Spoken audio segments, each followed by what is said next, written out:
Hey, I'm Mason Tanner. I'm one of the pastors at Crosspoint Church, and I just wanted to welcome you to Crosspoint College Groups. This week, we're talking about shared experiences and how that particularly pertains to worship. Now, I love being at the movies, as I'm sure you love being at the movies as well. We haven't gotten to do that a whole lot in the recent past, but tonight, let's talk about some of the engagement that going to the movies brings us. Cool? Let's get to it.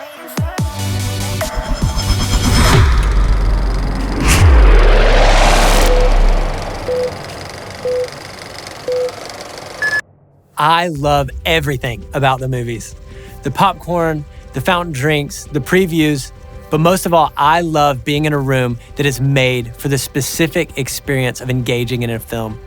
The lights are dim, the sound is loud, the seats are perfectly angled at a screen where a story will unfold in cinematic magnitude.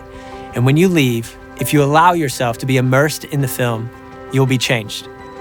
You will have taken in a story that might change your thinking or evoke new feelings. These things stick with you.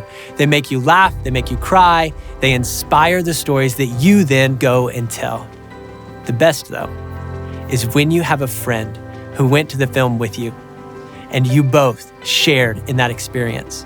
There is nothing quite like talking about what a film was like to you, how it made you think, how it moved you, and how it moved someone else also. Shared experience is one of the most powerful connections that we have with people. And this month, we're going to talk about 3 sacred rhythms that all have an element of shared experience. This week, we're going to talk about worship. Worship is a beautiful and incredible thing. Most of the time, when we think about worship, we think it's just singing. But even just saying that feels off, right? Worship is defined as the act of attributing reverent honor and homage to God.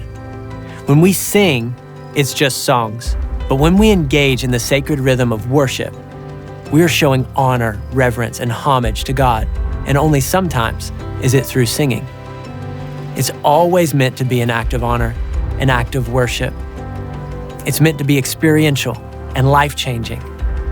As we worship God, our lives are changed because our thinking changes, our emotions change. And as our emotions are evoked at the grandeur of who He is and what He has done, it changes our perspective, even makes our negative emotions and thoughts fade away. It really does change us. Think about it.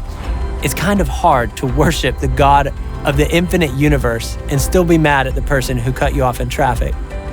It reveals the truth that most of our situations are small and our God is really big. So worship can help bring you into alignment of who God is growing you to be.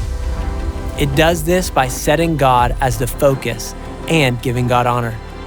This is incredibly valuable because we were made to worship God.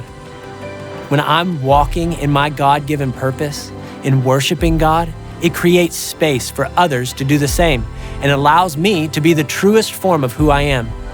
We are never more our true selves than when we are worshiping God. This is one of the best parts of shared experience. It's found in the presence of God. When you worship and sing unto God with an abandon to who He is to you, it tells a story of His nearness, His faithfulness, His love, and His everlasting nature.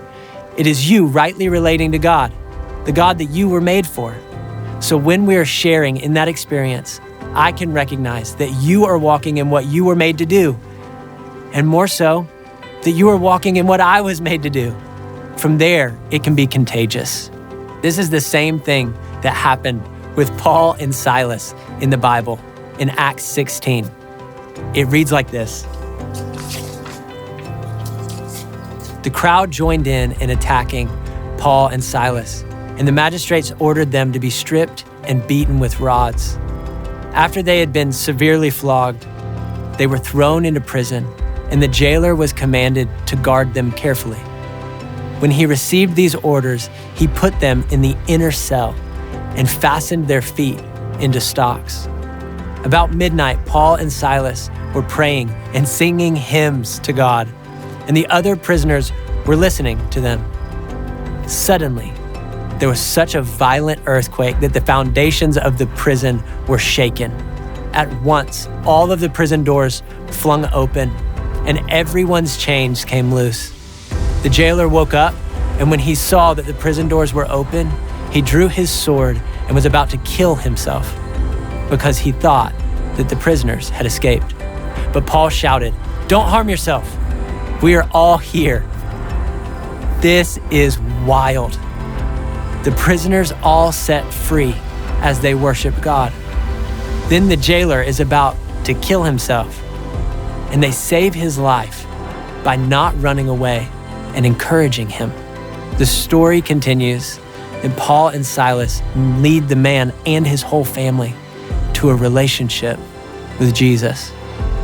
When Paul and Silas worshiped, it was contagious, and real chains fell off of people. Today, when we worship, not caring about the prisons that maybe we've allowed ourselves to stay in, the prisons or the chains of performance or dead religion or sin, false identity, shame, pride, selfish ambition, and so much more, they can fall off too. So tonight, let's talk about worship and the things that may be falling off as we share in this experience together.